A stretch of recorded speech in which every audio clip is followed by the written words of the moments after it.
안녕하세요. 오늘 준비한 영상은 영화 한 편의 줄거리를 통째로 살펴보는 리뷰 영상은 아니고요. 말과 상처에 대해 제가 좋아하는 장면을 여러분께 소개해 드리려고 합니다. 먼저 미녀와 야수입니다. 줄거리는 다들 알고 계시죠? 왕자는 저주에 걸려 야수로 변해버렸습니다. 이 저주를 풀기 위해서는 사랑이 필요하죠. 아버지를 대신해 성에 갇힌 소녀 벨. 저 소녀라면 우리의 저주를 풀어주지 않을까? 이렇게 생각한 하인들은 야수를 설득합니다. If this girl is the one who can break the spell, then maybe you could stop by using dinner to charm her. 그치만 야수는 너무 오랜 시간 독불 장군처럼 살아왔죠. 부드러움과 자상함을 잃어버린 지 오래입니다. You'll join me for dinner. That's not a request. 하인들은 그런 야수를 타이릅니다. Gently, Master. The girl lost her father and her freedom in one day. 그래서 야수는 조금 누그러진 태도로 말을 걸죠. Will you join me for dinner? 야수 딴에는 많은 노력을 한 말이지만 벨의 입장에서는 사실 어이가 없습니다. You've taken me as your prisoner and now you want to have dinner with me? Are you insane? 어쨌든 자기 딴에는 노력을 했는데 이런 반응을 들으니 야수도 좀 무안합니다. If she doesn't eat with me, then she doesn't eat at all. 혼자 남겨진 벨을 위로하기 위해 미세스 팟과 칩이 찾아옵니다. Things will turn out in the end. You'll feel a lot better after dinner. 식사를 권하는 미세스 팟에게 벨은 이렇게 말하죠. But he said if she doesn't eat with me, then she doesn't eat at all. 야수가 마지막에 뱉은 말을 계속 되뇌이고 있었던 겁니다. 하지만 미세스 팟은 인자하게 웃으며 말합니다. Oh, people say a lot of things in anger. It is our choice whether or not to listen. 드라마 프로듀서에도 이것과 한 핏줄 대사가 등장하는데요. 한번 살펴보겠습니다. 신디는 연예인입니다. 많은 사람들의 평가를 받는 직업이죠. 뭐야, 완전 싸가지. 야, 이거 표정 봐봐. 대박이다. 신디는 사람들의 안 좋은 말들을 마음 한켠에 담아두고 살아갑니다. 신입 PD인 승찬은 신디에게 이런 말을 해줍니다. 남들이 뒤에서 나를 헐뜯는 말은 독이 묻은 화살 같은 거란다. 그렇지만 그 화살이 내 가슴을 뚫지는 못한대요. 가장 어리석은 행동은 땅에 떨어진 그 화살을 내가 주워서 내 가슴에 찌르는 거죠. 상처가 되는 말을 들어본 경험 다들 있으실 거예요. 날카로운 말 앞에 서면 한없이 작아지는 기분이 들죠. 상대가 어쩌다가 말실수로 상처가 되는 말을 해도 일부러 그런 게 아닐 거야 라고 생각하기보다는 평소에 저런 생각을 하고 있었으니까 자기도 모르게 은연중에 저런 말이 나온 거겠지. 저게 진짜 저 사람의 생각이야. 이런 식으로 생각해서 더 상처를 받았던 것 같아요.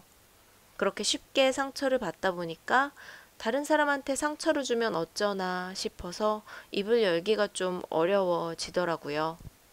그럴 때 힌트가 됐던 게 바로 오늘 보여드린 두 개의 장면입니다. 상대가 뱉은 말이 곧 상대의 마음이라고 생각했는데 미세스 팟은 그렇지 않다고 말합니다. 사람이 화가 나면 아무 말이나 뱉는다는 거죠. 상대가 말을 하면 나는 그걸 꼼짝없이 들어야만 한다고 생각했는데 미세스 팟은 그것도 아니라고 말합니다. 그 말을 들을지 말지 선택하는 건 나의 몫이라는 거죠. 나를 해치려고 하는 말들은 내 가슴을 뚫지 못합니다. 하지만 우리는 발치에 떨어진 그 화살들을 주워서 우리 손으로 우리 가슴에 깊게 찔러 넣곤 하죠. 그러면서 상처를 받습니다. 승찬은 그럴 필요 없다고 말합니다. 그 후로 저는 마음이 조금 가벼워졌습니다. 가까운 사람이 저에게 상처가 되는 말을 해도 조금 거리를 두고 그 말을 바라보게 되었습니다. 그랬더니 여러 가지 반응을 할 수 있게 되더라고요. 예를 들어 엄마로부터 너도 네 아빠랑 똑같아. 너 같은 건 필요 없어. 이런 말을 들었다고 가정해 볼게요. 저 말을 고지고대로 들으면 너무너무 상처가 되죠. 너 같은 건 필요 없어. 이런 말은 모르는 사람에게 들어도 상처가 되는 말인데 엄마에게서 저런 말을 들으면 진짜 후유증이 오래 갈 수도 있을 것 같습니다. 실제로 어렸을 때 부모님에게 들은 심한 말이 잊혀지지 않아서 오랜 시간 괴로워하는 사람들이 많죠. 정작 그 말을 했던 부모님은 기억도 못하는데 말이죠.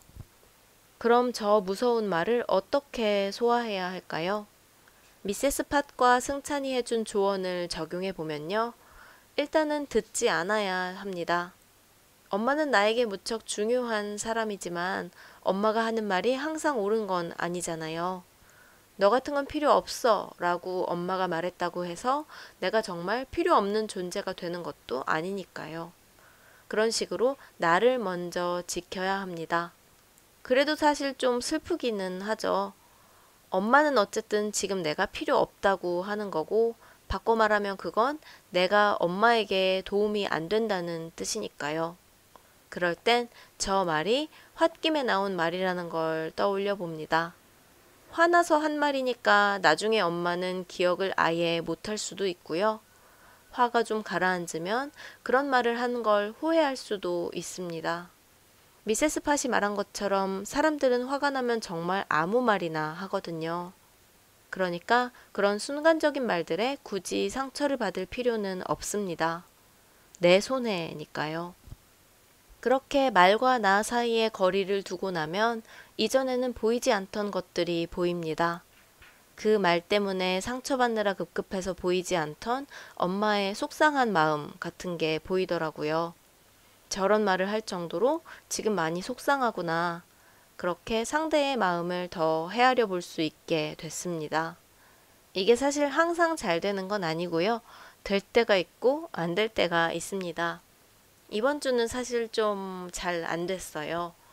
회의하면서 들었던 말 하나가 계속 잊혀지지 않아서 좀 끙끙대면서 이번 주를 보냈습니다.